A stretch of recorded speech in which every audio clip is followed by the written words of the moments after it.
Chamber of Commerce for taking the lead on this. And Amy and I are here today. We work with Rural Development Initiatives. We're a nonprofit. We have about 30 years of experience working in communities to help give them the tools, teach them the tools to lead their own community and economic vitality efforts. So my name is Hannah Lewis. I'm the Impact and Engagement Manager, and this is Amy Haas. Most of you know Amy already. And we'd like to know a little bit more about the people in the room, so I would just ask that everyone just say their name and if they're with an organization and if you, like which community you live in along the Mackenzie River. So we can start over here with Jerry. Jerry Astor, Vital Mackenzie Community Center, and I am a Vital lady. Shelly Helfrich, Mackenzie Rafting. I live in Springfield, but I work on the river. Walter Wilson, let's see, Valley Community Center, Mackenzie Community Communications, Brad Mackenzie Neighborhood Watch, and what am I missing? I'm missing something. Thank you very much. Bottle Boys. Yeah. Ken Engelman, Mackenzie River Reflections, Mackenzie Chamber of Commerce, Mackenzie Community Communications, Mackenzie River Discoveries. Mary So, Witness Purposes, the Chamber. Shelley Pruitt, Vita. I have a small wholesale bakery. I'm Glenn Richardson with Mackenzie Locals Helping Locals and Mackenzie Community Track and Field and Mackenzie Community Land Trust. And I'm in terrorizer in this neighborhood. I love how so many of you have this long list. Okay, thanks everyone. Can you hear it all right? Yes. Okay, good. Okay, so I guess just a few more things about Rural Development Initiatives now to kind of know who you are. We, like I said, are a nonprofit. We have these 4 focus areas. One of them is to develop networks of rural leaders. So some of you might have heard of our leadership program. We've been in Oregon about 30 years doing that, but we also cover Washington, Idaho, and Northern California. We help revitalize rural economies through our economic visionings, these types of processes or strategic planning, help to elevate rural voices and priorities, and connecting rural with other resources. So, what are we doing here today? I'm going to hand that off to Amy to explain. Okay, thank you, Hannah. All right, so today's purpose and agenda, we're going to review the visioning process. So this process has been going on for it's about a year now, and so we'll go through the steps of that. We want to work on articulating a regional economic vision today, and then we'll explore some of the themes and the goals that have come up in the surveys and the listening sessions that we've had. And then we're going to talk more about what a regional Main Street approach might look like for this region. All right, so the overview of the process. All right, so this came about in the post-fire recovery work. RDI was we were attending a lot of meetings, seeing if there was a need around economy building. We had a lot of conversations, and what we heard quite consistently is that the region should work together. And so there was a need for trying to work as a group and coming together and having a shared vision of what the economy would look like. Yeah. The other thing that we heard, and I guess I'll just say that in this process, we met Ken, and then it all started going much faster. And all the pieces came into place because Ken was very interested in leading this effort and in seeing how this could help guide what the chamber is doing. So I think it just made a lot of sense as the chamber is kind of the one of the lead or the lead organization around economy building in the region. The other thing that emerged is that there's some different focus areas that people kept repeating, and those 3 are arts and culture, nature and recreation, and small business economy. So these are kind of the areas that we were consistently hearing about different projects and different interests in those categories. And then the third thing that was happening, or the third idea that was emerging, is that people in this region expressed interest in the Main Street approach. And I know a number of you went to the Main Street Conference last year, and then we kind of organized a learning phone call with Sherry Stewart, who is the Oregon Main Street point person for the state. So those are kind of the three, that's sort of the background, setting the stage for today. So the process so far has been, we started planning this in more or less January. We conducted some listening sessions last spring, so kind of the April-May timeframe. We did the community survey just recently. I know that some of you, maybe all of you took it, and I'll be talking more about the results of that. This is the first of 2 community workshops. The next one will be in March.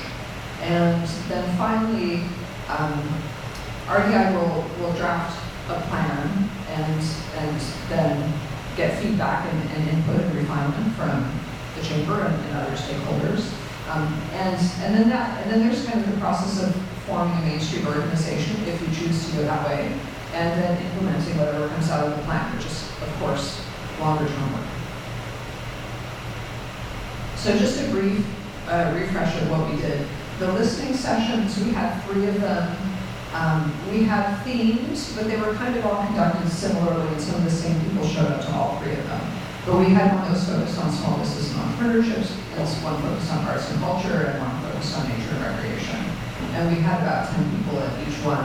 Or we had 10 people sign in at each one, but we think there were actually more people. so we didn't capture everyone. Okay. And then the survey is very interesting. We had 183 responses, which we were really impressed with. We didn't know if we would get that many people, but we did.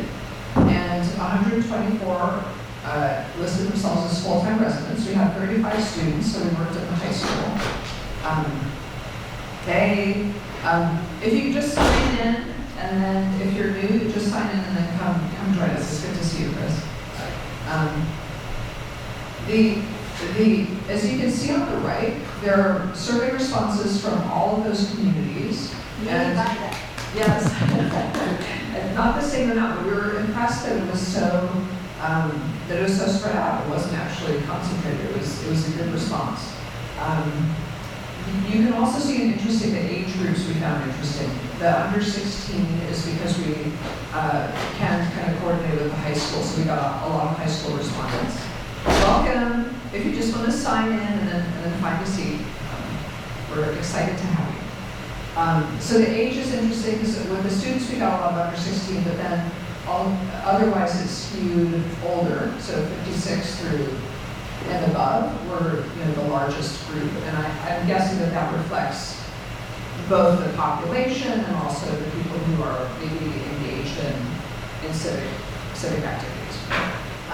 Not raising children. What's that? Not raising children. Yeah, exactly. Not exactly. Welcome. All right, so next slide.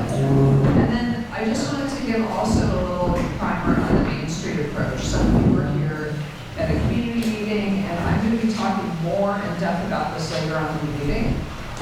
But I wanted to talk about what Main Street is and what it isn't, just so you're all kind of familiar with that. And I'm sure some of you are picturing like Main Street, the old historic downtown center, and this does not describe who we are and why are we talking about Main Street. But actually that's not, I think that can be what Main Street is, but it's not necessarily. And so what Main Street is it's a national movement, and there are state organizing, there are state kind of coordinating bodies, and then there's really what it is, it's a way of organizing your economic development. And it begins with community visioning and understanding like what are the opportunities, and so that's what this process is about. And then what Main Street has is kind of a somewhat structured way of going about doing economic development that includes these 4, it's called the 4-point approach. So economic vitality, design, promotion, and organization. And what's nice about it is that with the state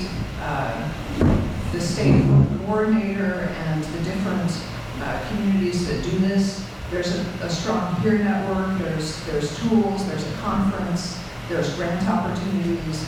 So it's really a nice, it's helped a lot of communities to kind of, see their visions out and actually see change in their communities. Okay. And I wanted to bring up this idea. I think placemaking kind of encapsulates what Main Streets do well.